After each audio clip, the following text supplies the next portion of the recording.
क्या लगता है इस बार तीसरी बार आपको टिकट मिलेगा और मिलेगा तो आप क्या हैट्रिक बना पाएंगे? गरीबी हमने देखा, कष्ट देखा, ये देखा और खुद हम मिट्टी काटते थे। आज भी आप देवघर फॉरेस्ट विभाग जाएँगे, तो वहाँ अगर मास्टर रोल निकालेंगे, तो पाएँगे नारायण दास फॉरेस्ट विभाग के अंदर मज़दूरी किया है, काम किया है। जसीडीह चले जाइए, कॉलेज वहाँ हमने काम किया है। रोहिणी आशुतोष विद्यालय चले जाइए, बालिका का है, हमने वहाँ काम किया है। और एक ही दिन देवघर में, देवघर अपने विधानसभा में, आप लोगों ने भी पढ़ा होगा, +2 7 गो देवघर जिला में कहीं हुआ, तो मेरे ही विधानसभा में हुआ। नमस्कार, जोहार। मैं मनीष पाठक और एक नया एपिसोड हम स्टार्ट करने वाले हैं। विधानसभा चुनाव आने वाला है और पिछले 2 बार से विधायक रह चुके नारायण दास आज हमारे साथ में हैं। नारायण जी से हम बात करेंगे उनके पिछली जिंदगी के बारे में। बेसिकली हमारा एक ही थॉट प्रोसेस है कि आप जिस क्षेत्र से बिलोंग करते हैं उस क्षेत्र के जो आपके जनप्रतिनिधि हैं, आपके विधायक हैं, उनके बारे में आप जानें। कैसे बैकग्राउंड से वो आए हैं, कितनी कठिनाइयों का सामना करते हुए वो आगे तक आए हैं। तो बहुत सारी बातें हमारी होंगी और अलग अलग विधानसभा क्षेत्र के जो विधायक होंगे उनसे भी हमारी बात होगी। पहला एपिसोड हम स्टार्ट करते हैं नारायण दास जी से। तो नारायण दास जी, सबसे पहले आपका बहुत बहुत स्वागत है। चलिए, आपका भी स्वागत है और तहे दिल से स्वागत है।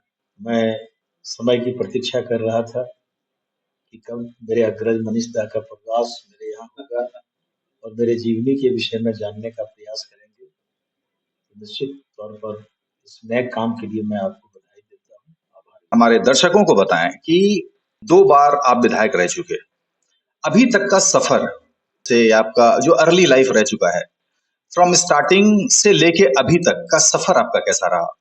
देखिए, मेरे विषय में सब कोई जानते हैं।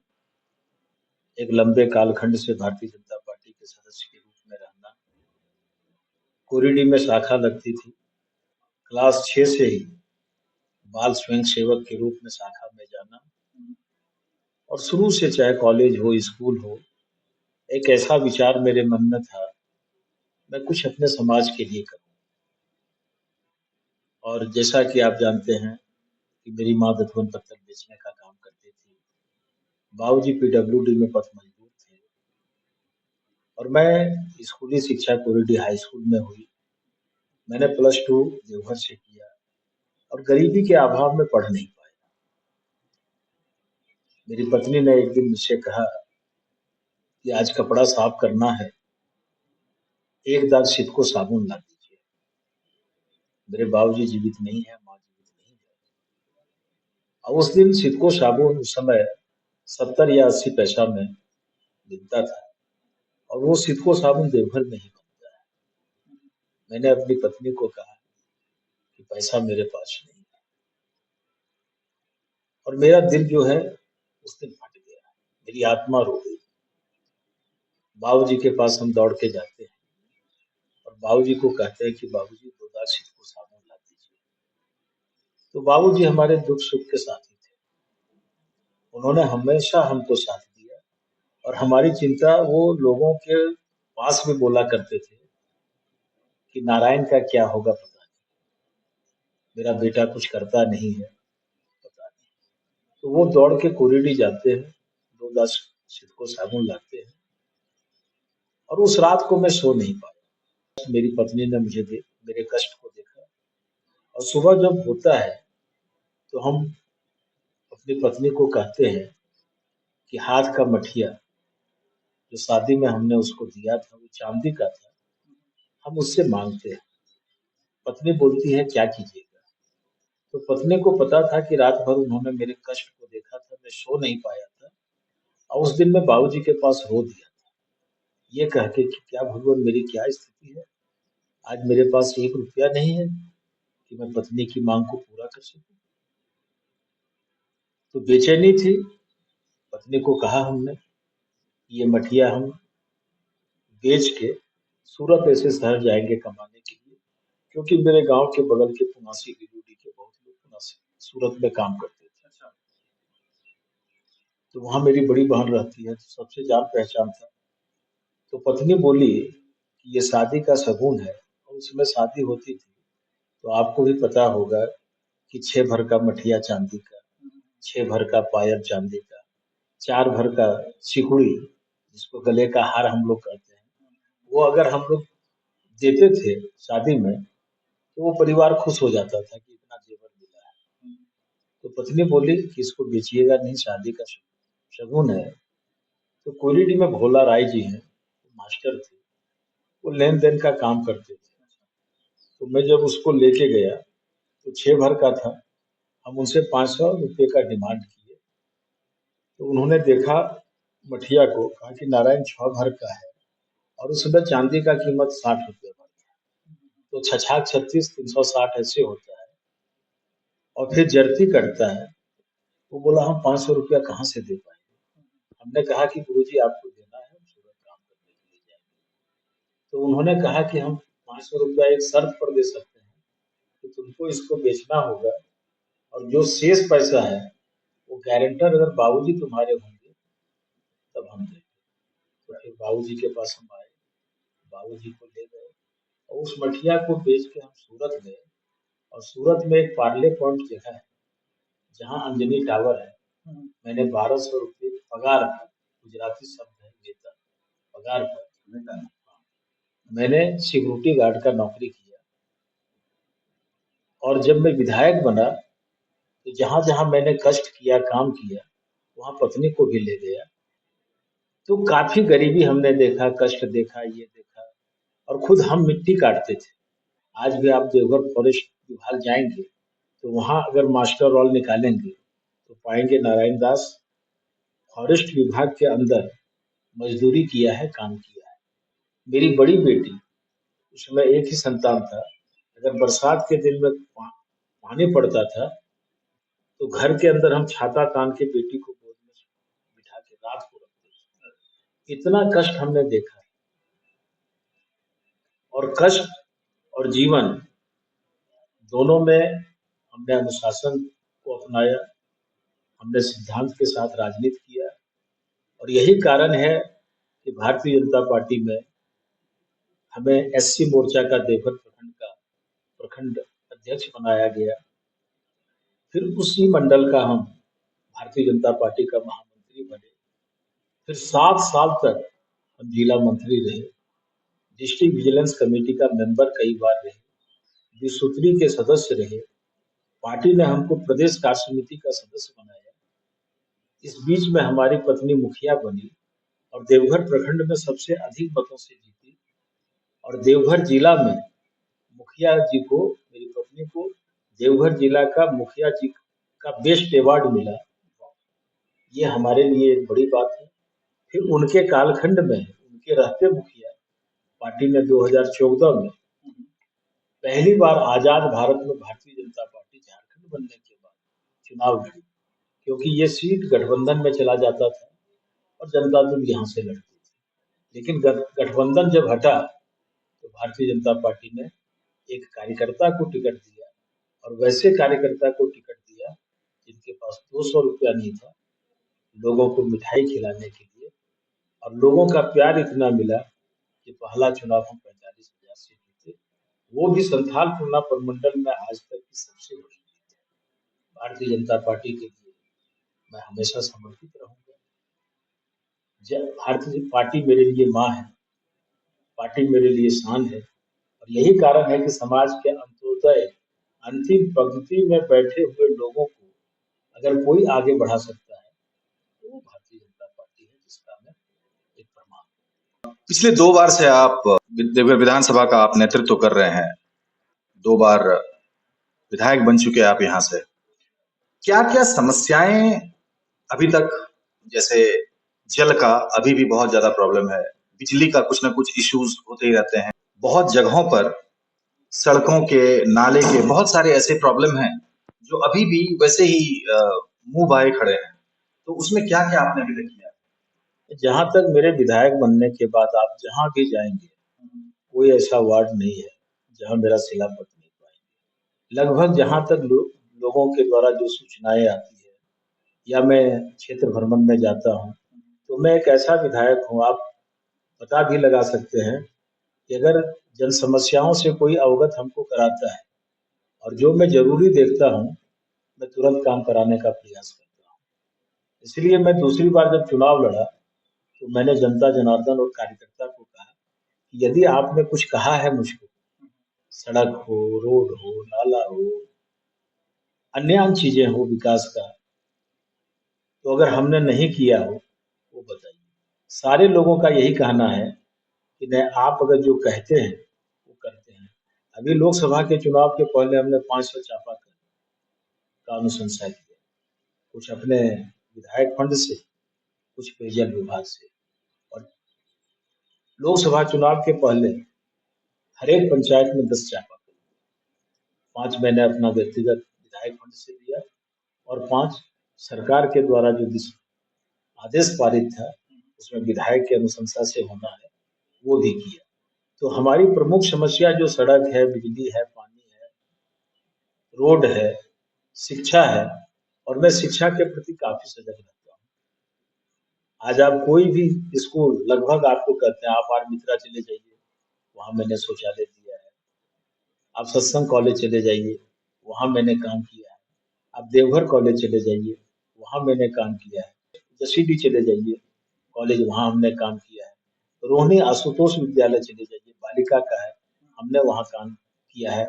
और एक ही दिन देवघर में, देवघर अपने विधानसभा में, आप लोगों ने भी पढ़ा होगा, +2 7 गो देवघर जिला में कहीं हुआ, तो मेरे ही विधानसभा में हुआ। तो बड़े बच्चियां आजकल देवघर कॉलेज जाती थी पढ़ने के लिए, सत्संग कॉलेज जाती थी। मैंने कोरिडी में +2 कराया, मैं मानिकपुर में +2 कराया, मैंने रोहिणी में +2 कराया, आरमित्रा में +2 कराया, चूल्हिया में +2 कराया, तपोवन में +2 कराया। तो विद्यार्थियों शिक्षा के प्रति लोगों की सोच आगे बढ़ी है, और जहाँ ज्ञान है, आज हम कह सकते हैं भारत का वैभव जो दुनिया में परिभाषित हुआ है, दुनिया में आगे बढ़ा है। 2 चीजें हैं ही, एक शिक्षा के माध्यम से और दूसरा अध्यात्म के माध्यम से। देवघर में जल का संकट गहराता जा रहा है, उसके लिए आप क्या सोच रहे हैं? देखिए, देवघर एक तरह से ड्राई जोन है, लगभग ड्राई जोन है, और देवघर में पानी की बहुत किल्लत है। और मैंने कहा कि अभी हम 500 चापाकल दिए हैं। जहाँ-जहाँ से जो फीडबैक आता है, मैं उनके अनुरूप काम करता हूँ। कहीं चापाकल देने के बाद कहता है कि पानी ही नहीं निकला। लेकिन मेरा प्रयास होता है कि मैं वैसे लोगों को भी कहता हूँ कि कहीं समझवाइए, जहीं पानी निकलता है, मैं पानी की चिंता करने के लिए तैयार हूँ। हमारे यहाँ एक पुनासी जलाशय योजना है। एक पुरानी कहानी हो गई, मैं वहाँ तक जाना नहीं चाहता हूँ। आखिर पुनासी कब बनेगा? निश्चित रूप से राज्य सरकार को भी सोचना चाहिए। पुनासी बंद था, पुनासी आज जीवित है, नहर का भी काम हो रहा है, लेकिन सरकार को चाहिए कि कोई भी सरकार बनती है, उससे आवाम की अपेक्षाएँ नहीं हो। आवाम अपेक्षा करती है कि सरकार बनती है और सरकार जनहित में काम करे। मैं राज्य सरकार को ज़रूर कहूँगा, और लगातार जब भी सेशन चलता है, मैं पुनासी जलाशय योजना के विषय में ज़रूर बोलता हूँ। तेज गति से पुनासी जलाशय का निर्माण हो और देवघर शहर को पानी मिले, किसानों को समुचित इसका लाभ मिले, और पेयजल की समस्या एकमात्र विकल्प है। आप देखिए कृष्णा डैम बूढ़े की बात आज तक नहीं बन पाया। आप त्रिकूट में एक जलाशय था, उसका हम लोगों ने शिलान्यास किया, वो जलाशय योजना कहाँ है? सरकार की दृढ़ इच्छा शक्ति नहीं है कि सरकार ने जो चुनाव के वक्त लुभावने नारे दिए थे कि झारखंड बनेगा, झारखंड बदलेगा, सरकार ने जनदृष्टि में कोई काम नहीं किया है, जिसके चलते पुनासी जलाशय योजना का निर्माण अभी नहीं हो पाया है। जनप्रतिनिधि नारायण दास अपनी जनता के कितने करीब है, कितने रीच में जनता के साथ? जनता जनार्दन है, देवतुल्य जनता के साथ मैं जुड़ा हूँ, और हर एक जनता के दिल में हम हैं। यही कारण है कि चाहे पक्ष हो या विपक्ष हो, आज तक आप देखे होंगे कि 9.5 साल का मैं विधायक हूँ। किसी दूसरे के द्वारा मेरे कार्यशैली पर किसी प्रकार का कमेंट भी नहीं किया गया। विरोधी दल के लोग भी कहते हैं कि देवघर का विधायक अनुशासित है, मर्यादित है, सुख दुख में काम करता है। हम लोग भी कुछ कहते हैं जब समस्या को, तो उस चीज का को भी उठाने का काम करता है। लेकिन सबका स्नेह, सबका आशीष, सबका प्यार मेरे साथ है। अभी देवघर जो धार्मिक राजधानी है, मेरे विधायक बनने के बाद आप देखिए, बाबा वैद्यनाथ संस्कृत विश्वविद्यालय ध्वनि मत से पारित हुआ सदन में, जब अपनी रघुवर दास की सरकार थी। जमीन के कारण बाबा वैद्यनाथ संस्कृत विश्वविद्यालय का निर्माण नहीं हो पाया। हमने सरकार को कई बार बोला है, जिस दिन जमीन बन जाता है, देवघर में बाबा वैद्यनाथ संस्कृत विश्वविद्यालय बन जाएगा। सरदार पंडा की ताजपोशी 45 वर्षों से अटकी हुई थी। कोर्ट के निर्णय के बाद भी उनकी ताजपोशी नहीं हो रही थी। मैंने विधानसभा में सवाल किया और ताजपोशी कराने का काम किया। देवघर में एक लंबित मांग थी, मेला श्राइन बोर्ड के गठन का। हर लोग आते थे, बड़े बड़े नेताओं का आगमन होता था, लोग यही मांग करता था, श्राइन बोर्ड का गठन करवाया। छोटी सी चीज है, रुद्राक्ष और बेलपत्र। मैंने विधानसभा में सवाल उठाया कि देवघर बाबा वैद्यनाथ की नगरी है, जहाँ ऋचाएं गूंजती है, स्वमयी प्रार्थनाएं होती है, और ये देवघर से दुनिया को संदेश जाना चाहिए। इसलिए देवघर की धरती पर रुद्राक्ष और बेलपत्र का उद्यान लगे। और आज आपको बताते हुए काफी हर्ष हो रहा है, किसी भी पुरोहित समाज को पूछिएगा, रोज दिघरिया पहाड़ उनका आना होता है। क्या लगता है इस बार तीसरी बार आपको टिकट मिलेगा, और मिलेगा तो आप क्या हैट्रिक बना पाएंगे? निश्चित रूप से तीसरी बार टिकट भी मिलेगा। कुछ दिन पहले मैं जिलाध्यक्ष था, जिनकी चर्चा की है, और कोई विधायक को अगर जिलाध्यक्ष बनाया जाता है तो उसके अंदर कुछ न कुछ कारण जरूर होता है। संगठन एक तरह से मैंने मजबूत किया है, और तीसरी बार भी टिकट मुझे मिलेगा। जिस विश्वास के साथ पार्टी ने 2014 में मेरे पर भरोसा जताया, और पहला मैं विधायक हूं भारतीय जनता पार्टी का। जनसंघ में कोई और थे, लेकिन भारतीय जनता पार्टी का मैं हूं। 2019 में, 2024 में भी पार्टी मुझको टिकट देगी, और लगभग लोगों के प्यार से और कार्यकर्ताओं के प्यार से और उनके संघर्ष से मैं बड़ी कामयाबी हासिल करूंगा और अच्छे मार्जिन से जीतूंगा। झारखंड में इस बार भाजपा की स्थिति कैसे होने वाली है? भारतीय जनता पार्टी मजबूत है। झारखंड मुक्ति मोर्चा ने विधानसभा के अंदर जितने भी विधेयक पारित किए, आप देखे होंगे, लगातार उन्होंने 40 और 60 का नारा लगाया। अब नए चलते खतियान की बात की, डोमिसाइल की बात की, और एक दिन में आनन फानन में पारित किया। क्या एक भी विधेयक पास हुआ? जनता को एक तरह से मूर्ख बनाने का काम किया। यहाँ देखिए, रांची राजधानी हो, चाहे दुमका उपराजधानी हो, रोज आदिवासी बालाओं की हत्या हो रही है, रोज उसका अपहरण हो रहा है, रोज उसका बलात्कार हो रहा है। कोई ऐसा दिन है जिसमें आदिवासी का शोषण नहीं हो रहा है। आदिवासी मुख्यमंत्री होने के बाद भी अगर अपने क्षेत्र में आदिवासी का शोषण हो, जिस प्रकार 5 साल रघुवर दास जी ने सरकार चलाई थी, जिस प्रकार विकास हुआ था, अब देखिए, जब डबल इंजन की सरकार थी तो देवघर में एम्स आया, देवघर में एयरपोर्ट आया, देवघर में कितने विकास के काम हुए। लेकिन जब अपनी सरकार नहीं है, तो देवघर में एक 5 साल के अंदर बड़ा काम आप बता दीजिए, क्या हो पाया? और ये सरकार किसी रूप से जनदृष्टि में खड़ी नहीं है। बालू का अवैध व्यापार हो रहा है, झारखंड छोड़ के बिहार बंगाल भेजा जा रहा है, प्रधानमंत्री आवास नहीं बन रहा है, सरकार फंड नहीं लेती है। अबुआ आवास के नाम पर जनता आपके द्वार कार्यक्रम, सरकार आपके द्वार कार्यक्रम में जनता के बीच ये सरकार आने का काम किया। क्या कहीं भी आप बता सकते हैं कि एक अबुआ आवास बना? कहीं? क्या हुआ बेरोजगारी भत्ता का? 5,000 से 7,000, एक किसी को बेरोजगारी भत्ता मिला? तो जितने भी लुभावने नारे इस सरकार ने लगाया था चुनाव के पहले, चाहे वो जेएमएम हो, कांग्रेस हो, आरजेडी हो, लोगों को छलने का काम किया है सरकार ने। इसलिए भारतीय जनता पार्टी के प्रति जनता का मन है और आपकी भारतीय जनता पार्टी की सरकार बनेगी और जिस रूप से भारतीय जनता पार्टी के कालखंड में इस राज्य का विकास हुआ है, ठीक उसी प्रकार विकास होगा। अंतिम प्रश्न आपसे, तीसरी बार आपको टिकट मिलता है, आपका एजेंडा क्या होगा इस बार? क्या क्या आपको लगता है कि ऐसा कुछ छूट गया है और किन किन चीजों पे आप इस बार ज्यादा जनता का ध्यान आकृष्ट करके जनता के प्यार और उनके आशीर्वाद को लेने की कोशिश करेंगे?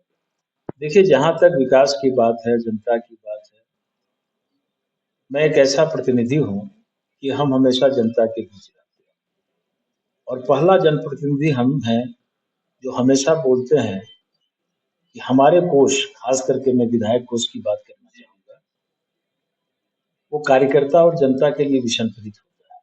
ये बड़ी बात मैं कह रहा हूँ, ये छोटी बात नहीं। और यही कारण है कि कार्यकर्ता नारायण दास की ओर मुखातिब है और संगठन नारायण दास की ओर मुखातिब है। मेरा जितना भी विधायक कोष है, सब जनता और कार्यकर्ता के लिए है। और आप मोहनपुर में चले जाइए, आप देवघर में चले जाइए, आप देवीपुर प्रखंड में चले जाइए, आए दिन मैंने मोहनपुर में बोला था बूथ कमेटी की बैठक में कि 2014 में पार्टी ने टिकट दिया, 2019 में दिया। कभी आरजेडी का गढ़ कहा जाता था मोहनपुर प्रखंड, और या तो आज मोहनपुर प्रखंड ने मुझे गोद लिया है या तो मैं गोद लिया हूँ। यही कारण है कि चुनाव के पहले मैंने 30 पुल पुलिया रोड का शिलान्यास किया था। और आपको बताते हैं कि अभी सड़क, पानी, बिजली और शिक्षा और स्वास्थ्य मेरे लिए गंभीर मुद्दा है। इस मुद्दे के साथ मैं खड़ा हूँ और इस मुद्दे के लिए मेरा संघर्ष जारी रहेगा। और मेरा ऐसा मानना है कि कुछ मेरी योजनाएं, सड़क, पुल पुलिया अभी रुका हुआ है, वो एक तरह से फाइनल स्टेज पर है। जैसे पैकेज 1, पैकेज 24 और अभी करीब 50 रोड स्वीकृति का राह देख रहा है। मेरा ऐसा मानना है कि 10 से 15 दिन में सारे पथों की स्वीकृति होगी, पुलों की स्वीकृति होगी। और देवघर जो झारखंड में, मैं हमेशा बोलता हूँ कि संथालपुरना प्रमंडल का सबसे सुंदर और विकसित शहर है, उसकी गाथा लिखेगा और विकास दौड़ेगा भी, विकास दिखेगा भी और इसका फलाफल आम लोगों को भी मिलेगा। चलिए, बहुत बहुत धन्यवाद, आपने अपना इतना कीमती वक्त दिया और ऐसे ही जनता की समस्याओं को मुखरता से आप विधानसभा में उठाते रहें, लोगों के बीच आते रहें और आगे और भी विधानसभा के जो आपके प्रतिनिधि हैं उनसे हमारी बात होगी, उनसे भी हम रूबरू होंगे, उनसे भी हम बातचीत करेंगे, कुछ ज्वलंत मुद्दों पे उनके साथ हमारी बात होगी। अगर आपने हमारे चैनल को सब्सक्राइब नहीं किया तो फटाफट चैनल को सब्सक्राइब कर लें।